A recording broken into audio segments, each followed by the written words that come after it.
A transparent block A having refractive index mu equals to 1.25 is surrounded by another medium of refractive index mu equals to 1 as shown in figure.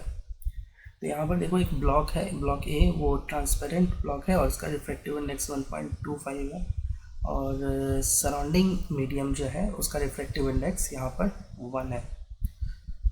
A light ray is incident on the flat face of the block with incident angle theta as shown in the figure. देखो यहाँ पर ये जो है ना light ray incident है, vertical face जो है ना इस स्लैब का जो वर्टिकल फेस है उस पर इंसिडेंट है light ray at angle theta. और what is the maximum value of theta for which light suffers total internal reflection at top surface of the block. तो बोला जा रहा है कि मैक्सिमम वैल्यू इस इंसिडेंट एंगल की कितनी होगी थीटा की, सो डैट कि लाइट रे जो है टॉप फेस है ना, टॉप फेस जो है उस पर टोटल इंटरनल रिफ्लेक्शन यहाँ पर हो जाए टॉप फेस पर. तो let us solve this problem. यहाँ पर ना एंगल को कुछ मेजर कर ये एज्यूम कर लो. Let's say this is R1 और इसको लेट्स कॉल इट R2.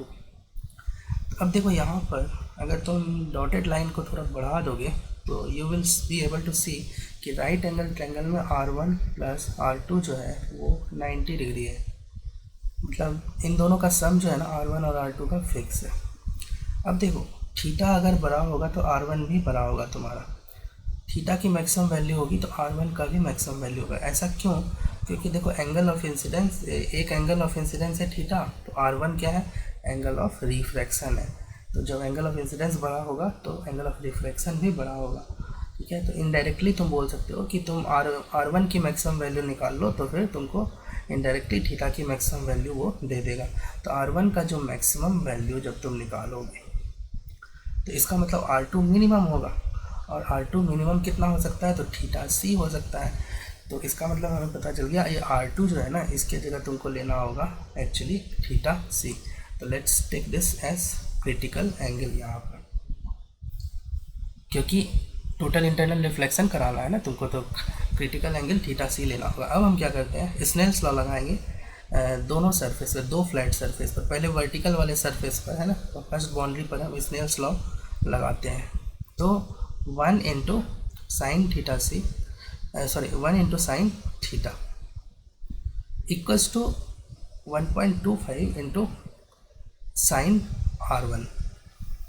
यहाँ से हम 1.25 और साइन R1 को हम,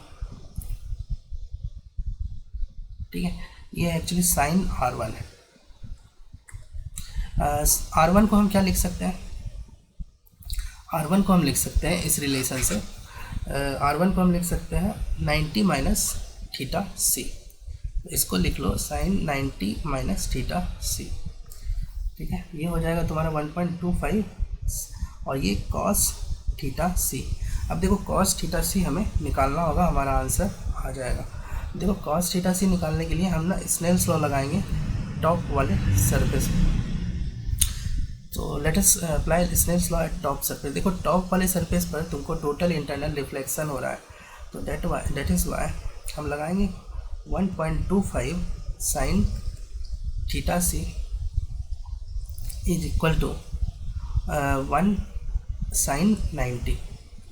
यहाँ पर एंगल 90 लेना होगा ना हमें, तो यहाँ से तुमको मिल जाएगा sine theta C is equal to 1/1.25. और इसमें देखो 100 से मल्टीप्लाई कर लो ऊपर नीचे, तो ये हो जाएगा 100 और ये नीचे आ जाएगा 1.25. 25 इंटू 4 और ये 25 इंटू 5, ये आ गया तुम्हारा 4/5. हमें क्या चाहिए? देखो हमें चाहिए cos theta C. Cos theta C equals to हो जाएगा √1 minus sine square theta C. ठीक है, 1 माइनस 4/5 स्क्वायर कर लो तो ये आ जाएगा तुमको √1 माइनस 16/25 और यहाँ से मिल जाएगा √9/25 इक्वल्स टू 3/5.